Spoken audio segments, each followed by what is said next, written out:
This is Rick doing a quick video of my EDC, my everyday carry. These are the items I have with me on a daily basis. First up over here is my wallet, which is really just a vinyl pouch.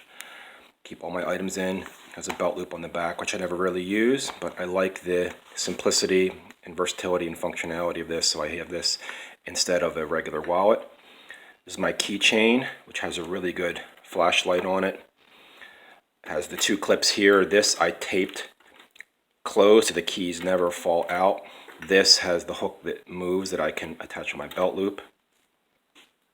This is a folding magnifying lens, a very small one, which I find very useful as I go about my business on a daily basis. This is a red bandana, functions as a handkerchief, which I don't really use for hygienic purposes, but I find it useful to have a piece of cloth in your wallet at any given time for various things. This is my concealed carry pistol. It's a Taurus Protector Poly 38 Special Plus P snub-nose 5-shot revolver. Safety check, it is unloaded. This is the holster that I carried in the 8 o'clock position.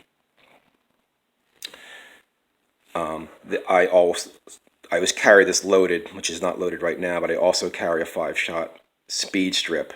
This is 38 Special Plus P semi-jacketed hollow point 125 grain. And last but not least, this is my multi-tool / tactical knife all in one package. It's the Leatherman Wingman with the belt clip. I love this tool. I use it on a daily basis, and it obviates the need to carry both a multi-tool and a tactical knife. This knife here works for everything I could possibly need it for, but it also has scissors, pliers, screwdrivers, everything else you would want in a multi-tool. Just what you want, not the things that you don't need. It's everything I need in a multi-tool or a tactical knife. I love this thing. I use it 100 times a day. So that's a quick view of my everyday carry. Rick out.